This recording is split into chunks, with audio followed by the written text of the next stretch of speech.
जय हिंद दोस्तों।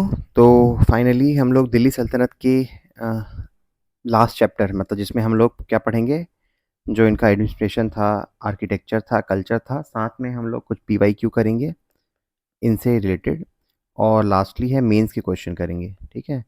उसके अलावा मैंने कुछ क्वेश्चन दिए हैं प्रैक्टिस के लिए मेंस का, तो आप लोग कोशिश करेंगे। अगर आपको लगता है चेक कराना है तो आप मुझे भेज भी सकते हो टेलीग्राम में। ठीक है, ये मेरा लिंक है टेलीग्राम का, तो आप इसमें जुड़ जाइएगा ताकि आपको सारे प्रेजेंटेशन है, सारे डिटेल है, वहाँ मिलते जाएंगे। ठीक है, तो चलिए स्टार्ट करते हैं क्विकली। बहुत सारी देखिए, बहुत सारी चीज़ें तो आप ऑलरेडी पढ़ चुके हो। ठीक है, बस एक ओवरव्यू है, रिव्यू है, क्योंकि जैसे जैसे हम लोग पढ़ रहे थे इसमें है क्या चीज़।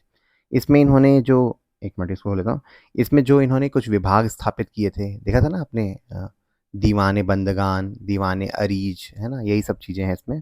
दूसरा है, हाँ ये चीज़ थोड़ा सा अलग है, इनका एडमिनिस्ट्रेशन हम लोगों ने नहीं देखा था, किस टाइप का इन्होंने दिल्ली सल्तनत को डिवाइड करके मतलब करा हुआ था। टैक्सेशन हमने पढ़ा हुआ है। ठीक है, साहित्य को एक बार फिर से हम लोग एक जगह पढ़ेंगे, कौन कौन से किताबें, कौन कौन से राइटर थे। ऐसे तो हमने पढ़ा है, जैसे आपने अमीर खुसरो के बारे में पढ़ा है ना, सर हिंदी के बारे में मैंने जैसे बताया। तो एक बार ओवरऑल एक रिव्यू हो जाएगा। वास्तुकला हम लोग पढ़ ही रहे हैं, है ना, किसने क्या बसाया क्या बनाया। तो चलिए एक क्विक ओवर व्यू देखते हैं इसका, कि सल्तनत केंद्रीय प्रशासन था, है ना, सेंट्रलाइज्ड गवर्नेंस था। दिल्ली सल्तनत ने शासन के विभिन्न पहलुओं को प्रबंधित करने के लिए विशेष विभागों, जिसको दीवान बोलते थे, दीवानों के साथ एक परिष्कृत प्रशासनिक संरचना की स्थापित की। ठीक है, तो कौन कौन से थे, जैसे एक तो आप देखोगे, और किसने स्थापित किया वो भी याद रखिएगा ना। दीवाने अरिज ये है जो सैन्य विभाग था, उसके लिए जो था बलबन ने स्थापित किया था। सैन्य विभाग को सेना की भर्ती, प्रशिक्षण, रखरखाव की जिम्मेदारी दीवाने अरीज का था। ठीक है, दीवाने मुस्तखराज, जैसे मैंने बताया था, राजस्व विभाग था, अलाउद्दीन खिलजी ने क्या किया था, जो करों का संग्रहण और राज्य के वित्त प्रबंधन के लिए जिम्मेदार था। उसके बाद आते हैं दीवान ए अमीर कोही, वो था एग्रीकल्चर विभाग, मतलब कृषि विभाग था, जिसको मोहम्मद बिन तुगलक ने स्थापित किया था। ठीक है, इंपॉर्टेंट फैक्ट है, ये सारी चीज़ें आपको अच्छे से याद रखनी है। अगर आया तो क्वेश्चन इनसे मैच द फॉलोइंग करके आता है। फिरोज शाह तुगलक ने बहुत सारे विभाग स्थापित किए थे। ठीक है, दीवाने बंदगान मतलब ये जो स्लेव के लिए था, स्लेव के डिपार्टमेंट, है ना, गुलाम के लिए गुलाम विभाग ऐसा बोल दो, तो उनके रख रखाव का काम करता था ये, उनसे रिलेटेड मामले हैंडल करता था। दीवाने खास ये क्या करता था, दीवाने खास मतलब कारखानों का विभाग था, शाही कार्यशालाओं और उत्पादन सुविधाओं की देखरेख, मतलब जहाँ पे फैक्ट्री टाइप का व्यवस्था था तो उसका ये डिपार्टमेंट था। दीवान खैरात ये था आपके दान विभाग, है ना, तो कल्याण और दान विभाग था, गरीबों और ज़रूरतमंदों की मदद के लिए बनाया गया था, ये आपके तुगलक फिरोज शाह तुगलक के द्वारा। दीवाने इंशा क्या था, डाक विभाग, है ना, संचार के लिए। अ, उसके बाद दीवाने इश्तिहाक ये था पेंशन विभाग, तो सेवानिवृत्ति अधिकारियों के लिए पेंशन और वित्तीय सहायता का प्रशासन ध्यान ध्यान रखता था। ठीक है, तो दीवाने इश्तिहाक, तो ये सारी चीज़ें फिरोज शाह तुगलक ने करा था। ठीक है, इसके अलावा आपने पढ़ाई है बट कि रोजगार के लिए इसने काम किया था, अनुवाद विभाग खुलवाया था, तो ये सब भी इसके अंदर ही आते हैं। बट जिन विभाग के नाम कुछ स्पेसिफिक थे मैंने लिखवा दिया। ठीक है, उसके बाद कुछ अन्य विभाग थे, जैसे कि दीवान मुमालिक, है ना, जो था आधिकारिक घोषणा का विभाग था। दीवान रसालत ये क्या था, विदेश विभाग था। दीवान कज़ा ये था न्याय विभाग। और लास्ट था दीवान वजारत, ये था वित्तीय प्रबंधन के लिए। वजारत का कैसे समझेंगे, वजीर, है ना, वजीर जो है आपके इम्पोर्टेंट पद होता है, वैसे ही तो वित्त प्रबंधन का काम दीवान वजारत करता था। दीवान कज़ा, कज़ा किससे कनेक्ट करोगे आप, काजी से, है ना। मैं आपको कनेक्ट करने के टर्म बताता हूँ, कज़ा आया तो काजी है, वजारत आया तो वजीर है, वजीर मतलब आपका ये वित्त वाला काम। रसालत तो ये है आपका विदेश, तो इसमें कुछ कनेक्शन तो नहीं है। दीवान मुमालिक तो ये है आधिकारिक घोषणा का विभाग, शाही घोषणाओं और आधिकारिक संचार के लिए जिम्मेदार था। ठीक है, अब यहाँ पे है बरी, अब देखिए कुछ वो है हेड ऑफ द डिपार्टमेंट थे।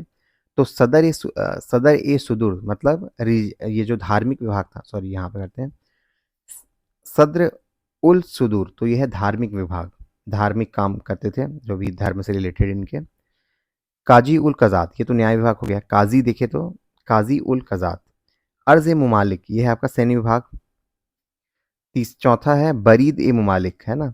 तो बरीद मतलब क्या हो गया आपके, बरीद होते हैं आपके खुफिया, मतलब जासूस, तो ये जासूसी विभाग था, खुफिया विभाग। वाक़ई ए दर्द, ये था आपके शाही महलों का प्रबंधक, उतना आप पूछा नहीं जाता, ये दोनों भी इंपॉर्टेंट है। दीवाने रियासत, तो ये था बाजार पर नियंत्रण, ये कहाँ पे आपने पढ़ा था, ये पढ़ा था आपने अलाउद्दीन के टाइम। और लास्ट है दीवानी इमारत, जो लोक निर्माण का कार्य करता था। एक नज़र देख लीजिएगा, important mains point of view से नहीं है। अगर मैच द फॉलोइंग में आ गया कि इसका मतलब क्या है, तो आपको आना चाहिए। जैसे अरीज मैंने बताया था, अरीज वर्ड को आप सैन्य से जोड़िए, बरीद को आप खुफिया से जोड़िए, सद्र को आप धार्मिक से, काजी मतलब न्याय। ठीक है, तो इससे आपको जल्दी याद हो जाएगा। अन्य प्रमुख विभाग थे शाहाना पिल, शाहाना मंडी तो समझ गया आपका, वो बाजार में जो दिखता था ना इंस्पेक्टर, वो था। अमीर आजिम, तो ज़्यादा कुछ इम्पोर्टेंट है नहीं। पिल मतलब ये हाथी वाला है, है ना, तो उसके रख रखाव के लिए। सल्तनत प्रांतीय प्रशासन, तो क्या हुआ था, एक तो ये था कि सल्तनत काल में प्रांत को इक्ता कहा जाता था, है ना। जो भी राज्य थे, जैसे मान लो सल्तनत एक राज्य हो गया, उसके नीचे प्रांत बनाए हुए थे, जिसको बोलते थे ये लोग इक्ता। ठीक है, तो इक्ता कहा जाता था, इसके प्रमुख को इक्तेदार। प्रांतों को कई सिक्स में, है ना, इसको एक्चुअली सिकदार बोलते हैं, सिक में डिवाइड किया गया था। तो मैं अगर फिर से अगर बनाऊं, तो राज्य हुआ, राज्य के अंदर हुआ आपका इक्ता, ठीक है, जो कि प्रांत के बराबर था। जो इक्ता था वो डिवाइड था शिक में, बहुत सारे इसलिए सिक्स लिख दिया है, ठीक है, बट ये शिक है।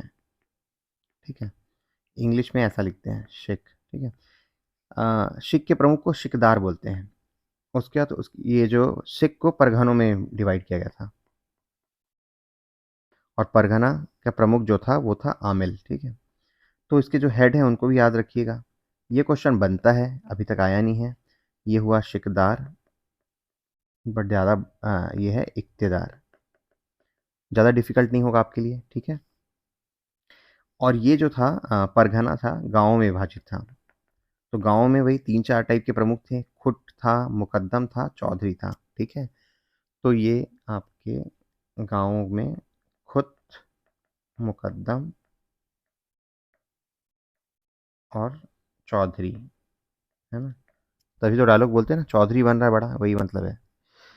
सल्तनत कर प्रणाली, तो यहाँ पे टैक्सेशन क्या क्या थे ये हम लोग पढ़ चुके हैं, फिर भी रिवाइज करता हूँ। कि जजिया था, वो एक टाइप का टैक्स था। पहला तो एक्चुअली कृषि में कर लेते ही थे, बट उसके अलावा जो कुछ प्रमुख कर थे, उनमें एक है ये जो स्ट्रक्चर है, ये आपका प्रॉपर कहाँ गया, ये जो था टैक्स कलेक्शन का भी ये यूनिट था।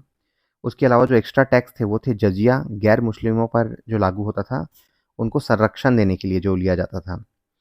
तो ये आय के अनुपात में लिया जाता था। और ब्राह्मण, कौन कौन मुक्त थे इससे, ब्राह्मण, महिलाएं, साधु, शिक्षक, ये सब मुक्त थे, मतलब इनको टैक्स देना नहीं पड़ता था, जजिया वाला। लेकिन अब इसमें इंपॉर्टेंट फैक्ट क्या है, आपको याद होगा, फिरोज शाह तुगलक ने ब्राह्मणों पर भी जजिया टैक्स लगा दिया था। दूसरा है जक़ात, जो कि आय का 2.5% धार्मिक कर है। तो धनी मुसलमान जो थे ना, उनको धार्मिक कर उनसे लिया जाता था, गरीब और ज़रूरतमंद मुसलमानों को दिया जाता था, है ना, एक वही टैक्स का रिडिस्ट्रीब्यूशन। तो अमीर मुस्लिमों से धार्मिक कर लेते थे, ताकि गरीबों की मदद की जा सके। और ये है खिरज। ठीक है, तो ये क्या है आपका, गैर मुस्लिमों से लिया जाने वाला भूमि कर। मुस्लिमों के लिए प्राकृतिक रूप से सिंचित भूमि के उपज का 1/10 था। और राज्य सिंचाई उपलब्ध होने पर, ये आप देखोगे ना, तो शक हर्ब जो था वही है, सिंचाई कर, है ना। तो ये वाली की बात कर रहा है, सिंचाई कर, बट ये जो है दोनों मिक्स हो गया। तो खिराज जो है वो गैर मुस्लिमों से लिया जाने वाला भूमि कर था। ठीक है, ये धार्मिक का जजिया है, भूमि कर जो है, जो गैर मुस्लिम से लेते थे, वो खिराज है। सिंचाई के लिए उसने बताया इसमें कि 1/10 या फिर 1/12 लिया जाता था। उसके अलावा जो हमने और पढ़ा था, खम्स क्या था, जो युद्ध से लूटते थे ना धन, उसको, उसमें 5वां हिस्सा जो था वो आपके राज्य को मिलता था। और 4 हिस्से जो थे वो आपके जो युद्ध में सैनिक थे वो लोग ले लेते थे। 4 बाय जैसे 1/5 ये जाता था राज्य को। सेरब है सिंचाई कर, बट इसको ये हक के शर्ब भी बोले हैं ना। किसने बोला था इसको? आपके फिरोज शाह तुगलक ने। घरी और चरी तो आपने देख ही लिया, ये दोनों क्या थे? तुगलक से संबंधित थे। ठीक है। घरी चरी आदि को सामूहिक रूप से अवाप कहा जाता था। दुधारू पशुओं पे लगता था उसको चरी बोलते हैं, घरों पे जो लगता था वो घरी कर है ना। तो ये सारे टैक्स सिस्टम ये लोग लागू किए हुए थे। ये सल्तनत काल के दौरान 3 प्रकार के राजस्व साझाकरण प्रचलित थे। पहला तो ये है क्षेत्र साझाकरण, मैं इसको ना इंग्लिश में पढ़ना चाहूँगा। Field sharing, state share was determined before showing the crop. मतलब मान लो एक खेत है, ठीक है? तो डिसाइड कर लेते थे कि मान लो 3 पार्ट में डिवाइड है, तो 1/3 हम लोग रखेंगे, या फिर अलाउद्दीन खिलजी ने तो 1/2 ले लिया था, हाफ ऑफ ले लिया था। तो क्षेत्र साझीकरण मतलब राज्य का हिस्सा फसल बोने से पहले ही निर्धारित, कितने में जितना फसल होगा वो हमारा, ठीक है? उसको बोलते हैं क्षेत्र साझाकरण। दूसरा है लंका बटाई, ठीक है? लांक बटाई, या फिर इंग्लिश में उसको लंका बटाई भी बोलते हैं। इसका मतलब क्या था? फसल से भूसा अलग करने के पहले मूल्यांकन, ठीक है? फसल कटाई कर रहे हैं, उसका अलग नहीं किए, उस टाइम हो गया। रस बटाई मतलब फसल से भूसा हटाने के बाद हिस्सा निर्धारण। तो अलग अलग टाइप के थे, तो कौन सा राजा कौन सा अपनाता है टेक्निक। लेकिन आप याद रखिएगा ना, पूछता है इंग्लिश में इसको ना, लंका बटाई मैंने पढ़ा था। लंका बटाई है ना, रास बटाई ये हो गया कि भूसा अलग कर दिया उसके बाद। उसके बाद सैन्य प्रणाली जो था, इसमें कैसे डिवाइड किए थे उसको देख लीजिएगा। सुल्तान तो सबसे पहले सबसे नीचे आता था सरे खेल।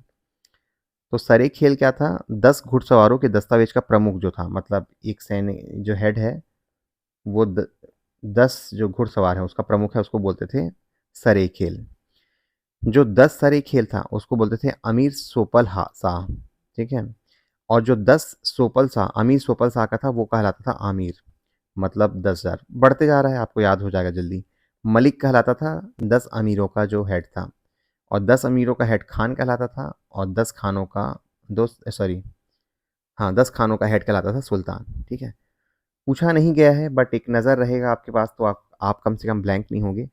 क्रमशः बढ़ते जा रहा है, 10 के बाद 100, 100 से 1000, फिर कंटिन्यूएशन में। आई थिंक यहाँ पे ना गलत हो गया ये आपका। 2 सेकेंड। 100, 10 खानों का संख्या 10, अगर 10 आमिरों का है तो यहाँ पे 10 सर होना चाहिए था, और 10 मालिकों का है तो ये 1 लाख होना चाहिए था। तो let me double check and मैं आपको कमेंट बताऊंगा, बट मेरे को लगता है ये करेक्ट, ये जो हम लोग बोल रहे हैं वो करेक्ट होगा। अलाउद्दीन खिलजी के सैन्य सुधार क्या क्या थे ये तो हम लोग पढ़ चुके हैं, फिर भी मैं यहाँ पे रिपीट करता हूँ क्योंकि ये क्वेश्चन इससे आता है। पहला तो इसने क्या किया, स्टैंडिंग आर्मी बनाई थी, स्थायी सेना है ना, ताकि वो आपके जो मंगोल थे उनसे रक्षा कर सके दिल्ली की। एक पेशेवर सेना बनाई जो कि शांति काल के दौरान भी बनाई गई थी। बाकी लोग क्या करते थे, युद्ध आता था तो फिर चलो आ जाओ रे करके बुला लेते थे, इनका एक क्या था, परमानेंट सेना था। दाग और हुलिया प्रथा, जिसको मैंने बार बार डिस्कस किया कि घोड़ों की ब्रांडिंग को दाग बोलते हैं, और सैनिकों का वो उनका जो शारीरिक विवरण था वो तो हुलिया कहलाता है। तो ये उसने लागू किया था ताकि फ्रॉड ना हो। सीधी भर्ती है ना, तो ये कैसे होता था, अर्ज मुमालिक जो आपके बलबन ने स्थापित किया था उसके माध्यम से सीधी भर्ती होती थी। और सैनिकों को अलग अलग कैटेगरी में डिवाइड किए थे, जैसे पैदल, घोड़े और हाथी वाले। वास्तुकला के बारे में पढ़ लेते हैं जो हमने पढ़ा है। तो वास्तुकला में क्या क्या इंपॉर्टेंट है, एक तो कुतुबुद्दीन ऐबक ने जो बनाया था, जस्ट रिवीजन है, हमने पढ़ा हुआ है पहले क्लास में। कुव्वत उल इस्लाम मस्जिद जो दिल्ली में था, 2.5 दिन का झोपड़ा जो अजमेर में था, और कुतुब मीनार जो दिल्ली में है। ठीक है, ये सब कुतुबुद्दीन ऐबक की इमारतें हैं, जो जब आप लिखोगे ना तो इन सब के बारे में नाम के साथ लिखिएगा तो अच्छे मार्क्स मिलेंगे। बाद के सुल्तानों ने क्या क्या किया उसके बारे में पढ़ लेते हैं। तो इल्तुतमिश ने, ये सुल्तानगढ़ी का मकबरा है, 2 सेकंड, हाँ सुल्तानगढ़ी का मकबरा हो गया नसरुद्दीन शाह की याद में। और अतरकिन का जो था वो बनवाया। बलबन ने क्या किया, लाल लाल महल जहाँ पे फिर अलाउद्दीन खिलजी ने अपनी क्या बोला, राज्य ग्रहण किया। तो ये इसको याद रखिएगा ना, सुल्तानगढ़ी का मकबरा इल्तुतमिश के लिए इम्पोर्टेंट है। अतर की नहीं पूछा है, बट ठीक है। लाल महल याद रखिएगा, ये बलबन से संबंधित है। अलाउद्दीन खिलजी के टाइम में क्या-क्या बना? अलाई दरवाज़ा बना, हज़ार सितून का जो महल है वो बना, जिसमें हज़ार खंभे हैं। सीरी का महल बना, जमात खाना, है ना? कहाँ पे बना है वो भी लिखा है, आपको याद रहेगा। तुगलक वंश के टाइम इसने तुगलकाबाद बनाया, जहाँ पनाह नगर बनाया, और फिरोज़ शाह तुगलक ने 5 शहर और कुतुब मीनार का 5वां मंजिल बनवाया, ठीक है? फैक्ट वाली चीज़ें हैं, समझाने वाली ज़्यादा कुछ है नहीं, तो इसको आप याद रखेंगे। पहले भी पढ़ा है हमने, जस्ट एक रिवीजन मॉड्यूल चल रहा है। लिटरेचर के बारे में पढ़ते हैं कि सल्तनत की आधिकारिक भाषा फ़ारसी थी, ये याद रखिएगा। फ़ारसी इनकी जो थी ऑफ़िशियल लैंग्वेज थी। विद्वानों ने फ़ारसी भाषा में नया साहित्य बनाया और कई भारतीय ग्रंथों का फ़ारसी में अनुवाद भी किया। इस अवधि के दौरान उल्लेखनीय विद्वान और उनके कार्य निम्नलिखित हैं। तो पहला था हसन निज़ामी, जिसने क्या लिखा? फ़ारसी के साथ अरबी में भी ताज उल मासीर की रचना की, ठीक है? ये मैच द फॉलोइंग में आता है, इसलिए आप याद रखेंगे। ताज उल मासीर का जो रचनाकार था, वो था आपका हसन निज़ामी। कुतुबुद्दीन ऐबक के संरक्षण में आया था, साथ में उसके आया। इलियट और डॉसन द्वारा अंग्रेजी में अनुवाद किया गया, किसका? ताज उल मसीर का। ऐबक के टाइम जो सामाजिक और धार्मिक कार्य थे, उसका विवरण है। उसका दूसरा सबसे इंपॉर्टेंट है मिनहाज उस सिराज। तो इसने लिखा था तबक़त ए नसीरी, या फिर तबाक़त ए नसीरी बोलते हैं, ठीक है? जिसमें इस्लामी दुनिया का विस्तृत विवरण है। मोहम्मद गौरी के भारत विजय और प्रारंभिक तुर्क सल्तनत के बारे में लिखा है, ठीक है? तो मिन्हाज उस सिराज राइटर था, जिसने लिखा था तबाक़त ए नसीरी। उसके बाद अमीर खुसरो बहुत टैलेंटेड था, तो इसने क्या लिखा है? इसके बारे में थोड़ा-सा दिया है कि एटा में इसका जन्म हुआ था, उत्तर प्रदेश के पास। मूल नाम इसका अबुल हसन था, और इसको तोता-ए-हिंद या फिर तूतिया-ए-हिंद बोलते हैं, मतलब हिंदुस्तान का तोता। मोहम्मद बिन तुगलक के साथ, मतलब बलबन से लेके तुगलक तक, मोहम्मद बिन तुगलक तक 8 शासकों के काम, मतलब उसमें राज्य में काम किया है। ये फैक्ट इंपॉर्टेंट हो जाता है, बहुत सारे राजाओं को काम करते देखा इसने। ये जो निज़ामुद्दीन औलिया था, उसका शिष्य था, ठीक है? इसके योगदान क्या-क्या हैं? फ़ारसी में सबक ए हिंदी, एक नई भाषा शैली स्टार्ट की। खड़ी हिंदी का ना इसने वो किया था, शुरुआत किया था, देखिए यहाँ पे। तबला और सितार जो वाद्य यंत्र हैं, ये इंपॉर्टेंट फैक्ट है, उसका आविष्कार का श्रेय इसी को जाता है। कव्वाली की मूल अवधारणा भी इसी की थी, और उर्दू को हिंदवी कहा, और फ़ारसी लिपि का उपयोग करके हिंदवी में छंदों की रचना की, ठीक है? तो काफ़ी अच्छा कंट्रीब्यूशन है, इस पे अपने आप में 4 मार्क्स का क्वेश्चन बनता है, तो ये फैक्ट आप याद रखेंगे मेंस के लिए।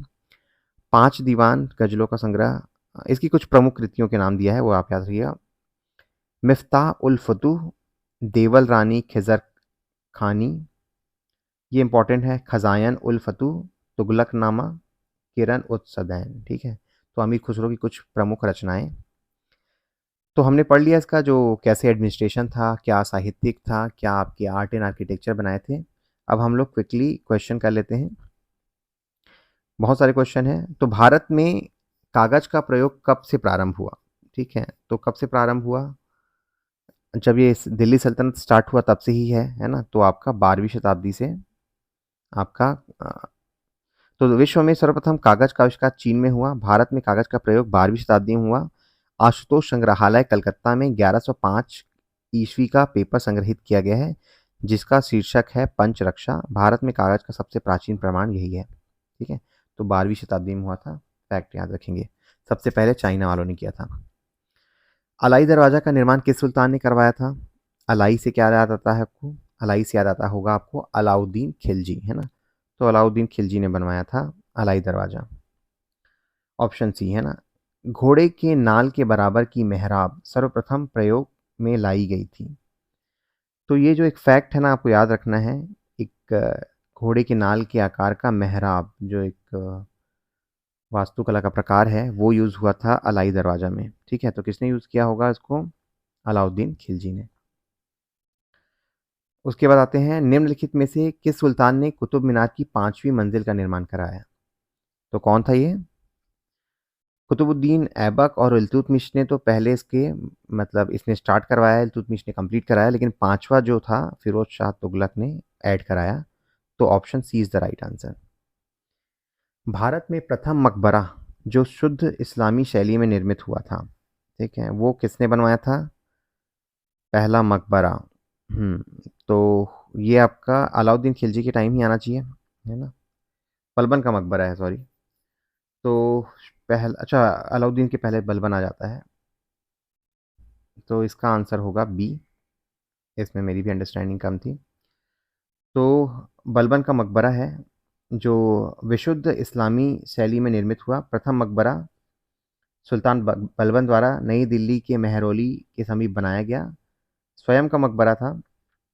बलबन के मकबरे में सर्वप्रथम मेहराब का वास्तविक रूप दिखाई देता है, ठीक है? तो मेहराब का पहला वास्तविक रूप आपको दिखेगा बलबन के मकबरे में। और जो घोड़े के नाल के बराबर जो मेहराब था वो यूज़ हुआ था आपके इसमें खिलजी द्वारा अलाई दरवाजा में। निम्नलिखित पर विचार करिए। तो इनका कालक्रम लिखना है, कौन सा पहले बना। तो सबसे पहले तो कुतुब मीनार बना, है ना?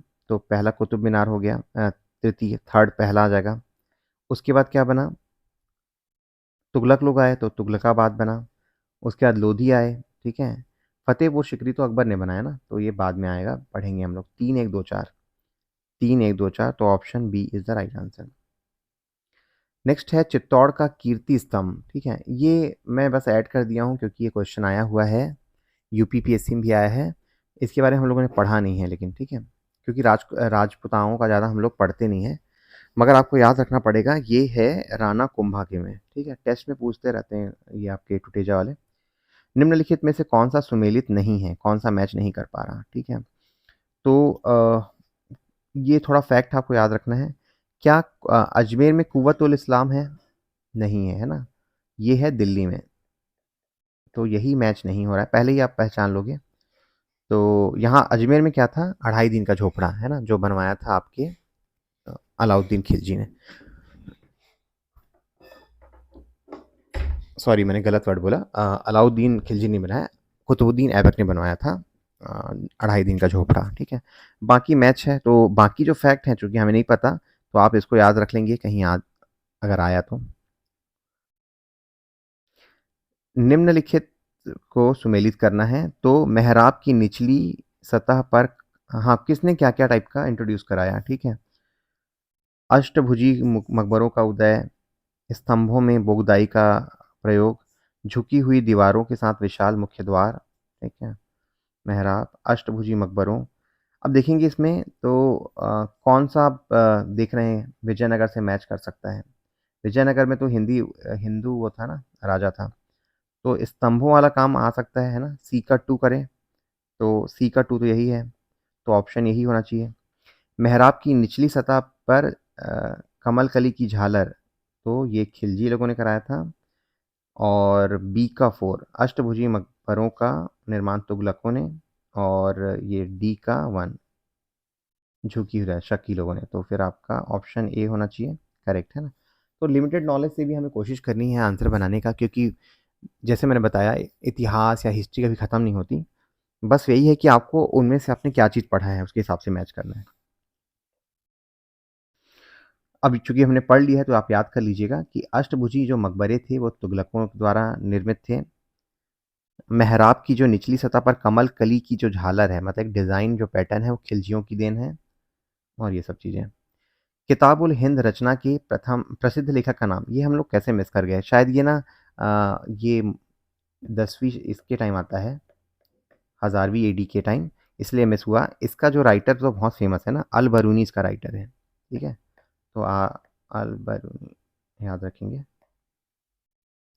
सी बहुत इंपॉर्टेंट डॉक्यूमेंट है जो कि तात्कालिक सामाजिक और सांस्कृतिक व्यवस्था पर जोर देता है, मतलब उस पर प्रकाश डालता है। हिंदुस्तान का तोता कहा गया है, किसे कहा गया है? आमिर खुसरो को, है ना? अब आते हैं, अमीर खुसरो ने किसके विकास में अग्रगामी भूमिका निभाई? क्या था वो? क्या ब्रजभाषा था, अवधी था, खड़ी बोली था, भोजपुरी था? वो था खड़ी बोली, है ना? सी। नई फारसी काव्य शैली सबक हिंदी अथवा हिंदुस्तानी शैली के जन्मदाता थे, कौन थे? ये भी आमिर खुसरो ही थे। निम्नलिखित में से किसने खड़ी हिंदी बोली का जनक कहा जाता है? रिपीट हो रहा है क्वेश्चन। तो अमीर खुसरो, ऑप्शन ए। तबाकत ए नसीरी का लेखक कौन था? जस्ट हमने पढ़ा ऊपर में, तबाकत ए नसीरी का जो लेखक था वो है मिन्हाज उस सिराज। ठीक है, तो इसने किसके बारे में लिखा था? सुल्तान नसरुद्दीन महमूद के बारे में। ये जो तुगलक वंश का जो लास्ट डायनेस्टी था ना, उसके बारे में लिखा था तबाकत ए नसीरी। हमने तुगलक वाले में भी पढ़ा है, बट यहाँ भी रिपीट हो रहा है। बिहार पर बख्तियार खिलजी के हमले का पहला विवरण मिलता है, तो कब मिलता है, कहाँ मिलता है आपको ये थोड़ा सा, हाँ, तो ये तो नहीं मिल पाएगा तारीख हिंद, क्योंकि उस टाइम तो नहीं बना था। तबाकत ए नसीरी या फिर ये ताजुल मासीर, इन दोनों में से एक में होना चाहिए। तो होना ये है तबाकत ए नसीरी में ही, जो नालंदा पे हमला किया था ना, उसके बारे में हमें मिलता है। ठीक है, खिलजी ने जो हमला किया था। निम्न भाषाओं में से किस भाषा को दिल्ली सुल्तानों ने संरक्षण प्रदान किया? तो कौन सा भाषा था? जस्ट हमने पढ़ा ऊपर में, फारसी था जिसको उसने वो राजकाज की भाषा में उपयोग किया। अब हमें यहाँ पे मैच द फॉलोइंग करना है, तो मैच द फॉलोइंग में कौन कौन सा आपको याद है उसके हिसाब से आप कर पाओगे, है ना? तो आपका मिन्हाज उस सिराज ने क्या लिखा था? तबाकत ए नसीरी, तो सी का 2 कर दूं मैं, सी का 2, तो ये हो रहा है आंसर आपका। उसके बाद याहिया बिन अहमद, इसका भी हम लोगों ने पढ़ा है, क्या हम लोग उसको याद कर पा रहे हैं?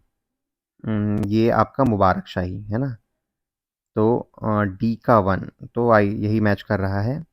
ए का 3 हो जाएगा। ठीक है, बाकी याद कर लीजिए। ये बर्नी ने क्या लिखा था? फिरोज शाही लिखा है, ये तो इम्पोर्टेंट है।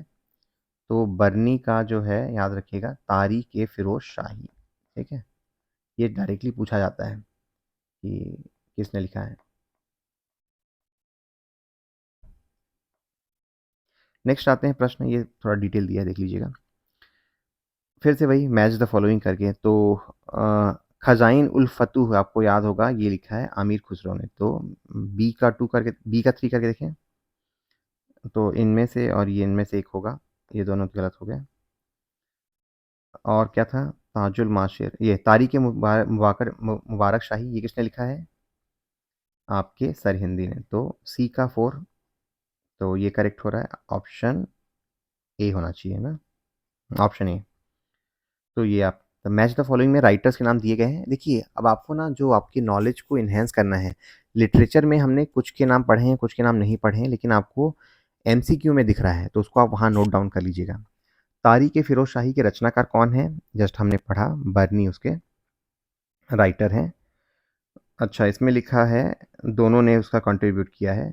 ठीक है, तो बट ठीक है, जियाउद्दीन बर्नी को ही बोला जाता है मोस्टली, तो बट ए और बी दोनों का ही कंट्रीब्यूशन माना जा रहा है उस बुक में, मतलब दोनों ने ही उसी नाम से ही किताब लिखी है। Tarikh Firoz Shahi is the name of the book written by both Shams Siraj और जियाउद्दीन बर्नी, मतलब दोनों, ये एक्चुअली एक फैक्ट याद रखिएगा, ये भी है ये भी है।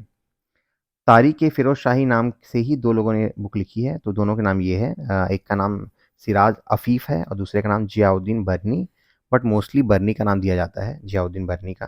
ठीक है, संगीत यंत्र तबला का प्रचलन किया किसने? अमीर खुसरो ने, बी ऑप्शन।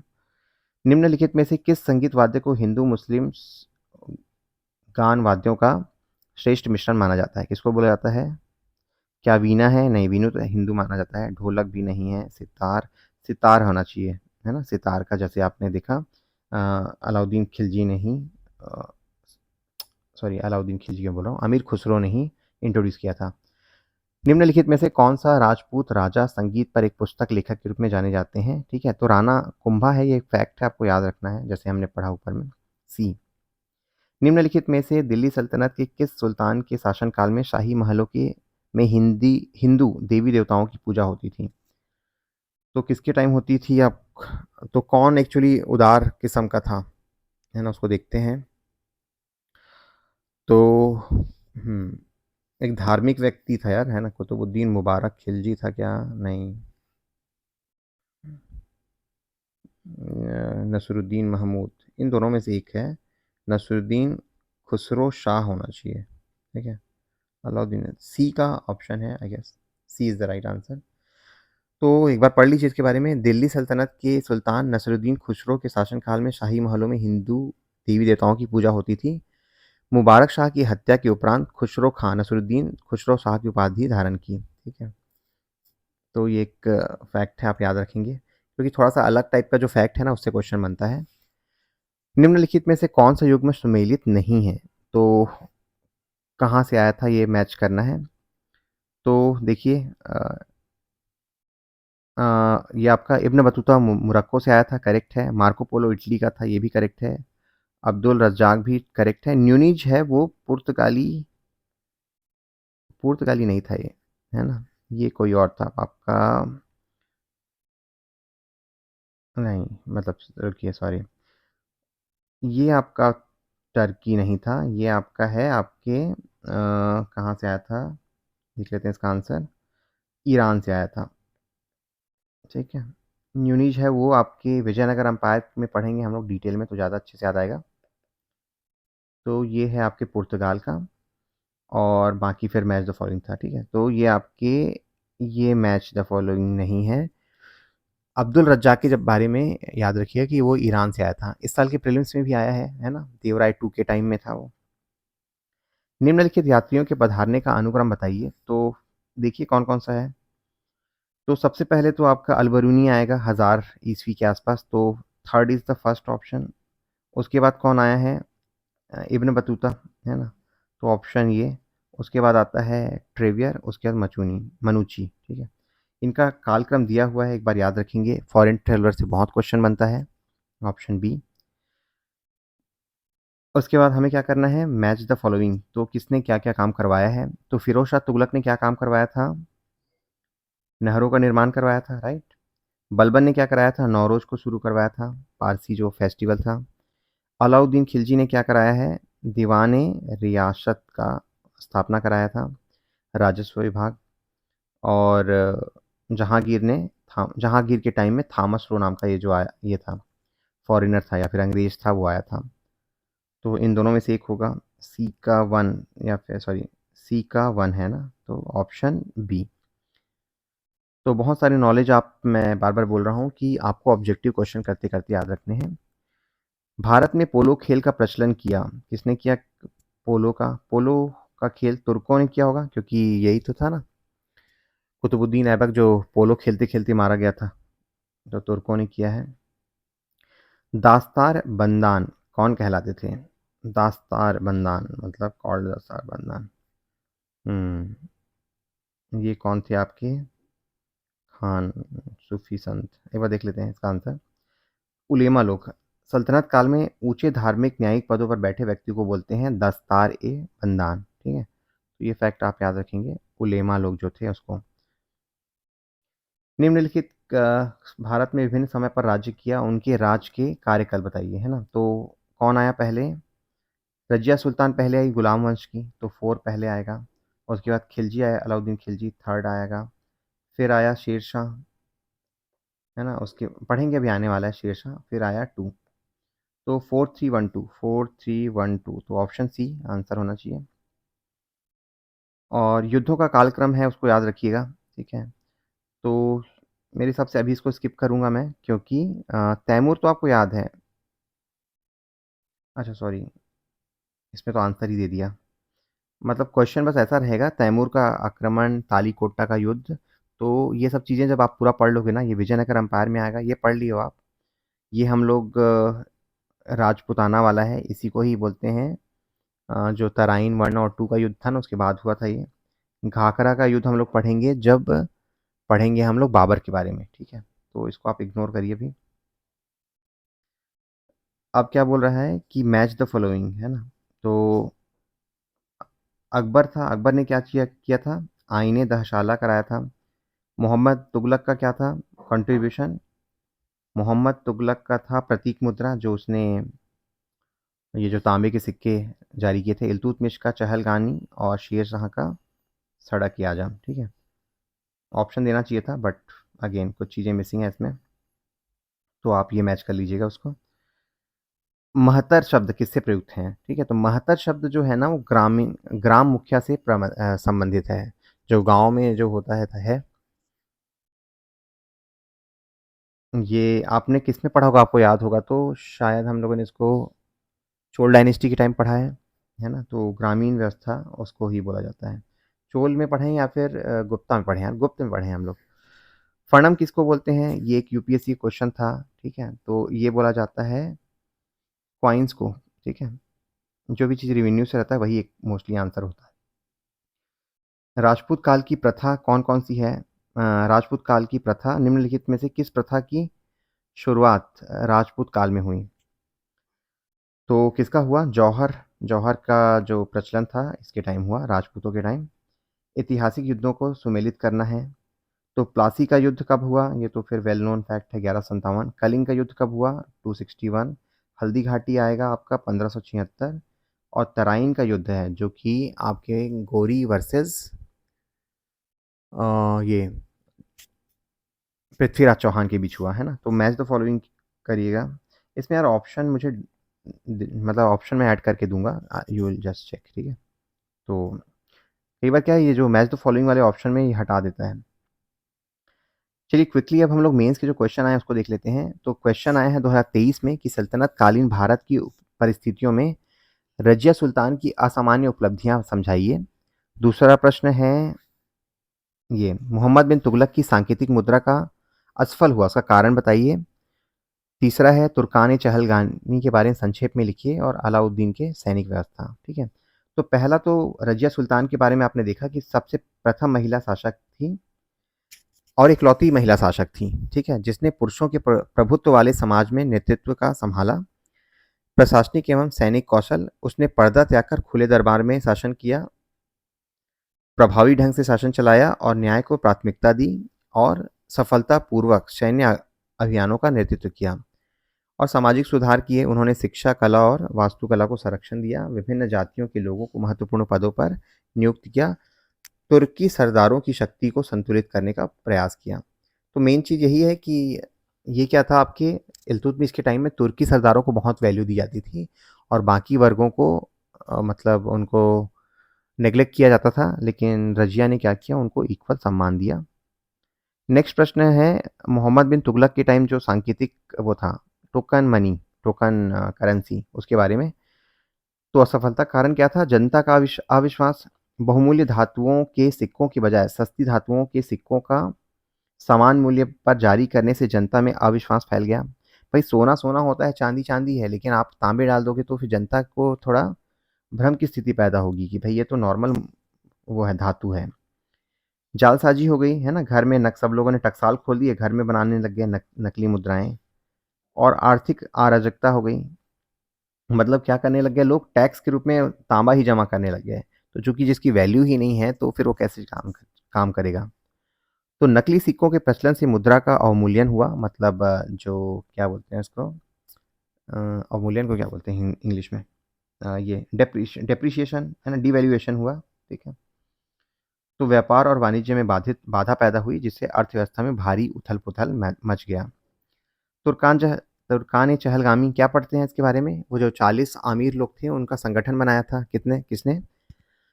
इसने इल्तुतमिश ने बनाया था और उनके थ्रू ये राजकाज वो करता था, संपन्न करता था। मुख्य पदों पे बैठाया हुआ था। इनसे 2-3 काम लिए। पहला तो ये है कि जो विरोधी आमिर थे उनको उनका दमन किया, ठीक है? कि तुर्कान चहलगामी दिल्ली सल्तनत में सुल्तान इल्तुतमिश द्वारा गठित 40 तुर्की सरदारों का या अधिकारियों का शक्तिशाली समूह था। इसका प्रमुख उद्देश्य था प्रशासन, सैन्य नियंत्रण में सुल्तान की सहायता करना। इल्तुतमिश की मृत्यु के बाद यह समूह अत्यंत शक्तिशाली हो गया। सुल्तानों के विरुद्ध षड्यंत्र रचकर किंग मेकर की भूमिका निभाने लगे। इन्होंने कई कमजोर सुल्तानों को गद्दी से हटाया। अंततः सुल्तान बलबन ने अपने सत्ता मजबूत करने के लिए इनका उन्मूलन किया। ओवरऑल इसने वर्णन कर दिया, ठीक है? इवन इन लोगों ने क्या किया था, रजिया सुल्तान को भी हटाने के लिए पूरा एफर्ट डाले थे, है ना? लास्ट प्रश्न है दिल्ली सल्तनत की विशेषताओं, सॉरी, अलाउद्दीन खिलजी की जो सैनिक व्यवस्था है उसके बारे में लिखना है। तो पहला तो क्या था, स्थायी सैनिक था, है ना, परमानेंट था, चाहे शांति काल हो चाहे युद्ध काल हो, ये स्थायी सेना इसने खड़ा कर रखा था। उसके बाद नगद में वेतन देता था, जिससे उनकी वफादारी और अनुशासन सुनिश्चित होता था। तीसरा दाग, घोड़ों को दागना, उसने घोड़ों को दागने की प्रथा शुरू की ताकि युद्ध के समय अनुपयुक्त घोड़ों को बदलने और धोखाधड़ी को रोका जा सके। हुलिया या चेहरा, सैनिकों का विस्तृत विवरण दर्ज कराने की प्रथा थी ताकि वास्तविक सैनिक के स्थान पर किसी और को ना भेजा जा सके। कठोर अनुशासन, सेना में कठोर अनुशासन बनाए रखा गया, नियमित निरीक्षण और प्रशिक्षण पर जोर दिया। किलेबंदी किए, आपने बताया देखा होगा कि पुराने किलों की मरम्मत किया और जासूस भी तैनात किए और बाजार पर नियंत्रण किया ताकि जो कम वेतन दिया जाता था सैनिकों को, उससे ही उनका घर का गुजारा हो सके। तो ये कुछ इनके प्रमुख सुधार थे। अब कुछ प्रश्न मैंने दिए हैं, वो आप सॉल्व करके देखेंगे। अगर नहीं बनेगा तो जब हम लोग रिवीजन मॉड्यूल चलाएंगे तो इन सारे प्रश्नों को हम लोग सॉल्व करेंगे। लेकिन आप लोग थोड़ा अपना दिमाग चलाएं, इसलिए क्वेश्चन दिया है। पहला है, इल्तुतमिश की प्रशासनिक प्रणाली की व्याख्या कीजिए। दिल्ली सल्तनत के सुदृढ़ीकरण में उनकी भूमिका स्पष्ट कीजिए। वो जो हमने इनका पढ़ा है, इक्तेदार और ये सब, सिकदार, उसमें आएगा। ठीक है। उसके बाद रक्त और लौह की नीति के माध्यम से सल्तनत को सुदृढ़ करने के बलबन की भूमिका मूल्यांकन कीजिए। दिल्ली सल्तनत की प्रथम महिला शासक रजिया सुल्तान द्वारा शासन की चुनौतियों पर चर्चा कीजिए, क्या क्या उसको चैलेंजेस आए। अलाउद्दीन खिलजी के बाजार सुधारों के बारे में लिखना है। अलाउद्दीन के सैनिक सुधारों के बारे में तो पढ़ लिया, रिपीट हो रहा है। मोहम्मद बिन तुगलक के प्रयोगों के बारे में आलोचनात्मक समीक्षा कीजिए। ये एक्चुअली ना एक क्वेश्चन बनता है और कहीं नहीं पूछेगा तो आपके टेस्ट में पूछेगा ये। मोहम्मद बिन तुगलक द्वारा राजधानी स्थानांतरण के उद्देश्य और परिणामों का विवेचना कीजिए। ठीक है। तो इन सब क्वेश्चन को आप सॉल्व करने की कोशिश करिएगा। और ये कुछ क्वेश्चन और हैं, तुर्कान चहलगानी के बारे में, फिरोज शाह तुगलक के बारे में। और नहीं कर पाएंगे तो हम लोग इसको रिवीजन मॉड्यूल में सॉल्व करेंगे। ठीक है। तो दोस्तों, अल्टीमेटली हम लोग दिल्ली सल्तनत को ख़त्म कर चुके हैं। आप रिवीजन करिएगा, मैं इसके बारे में आप लोग को MCQ बना के देता हूँ। ठीक है।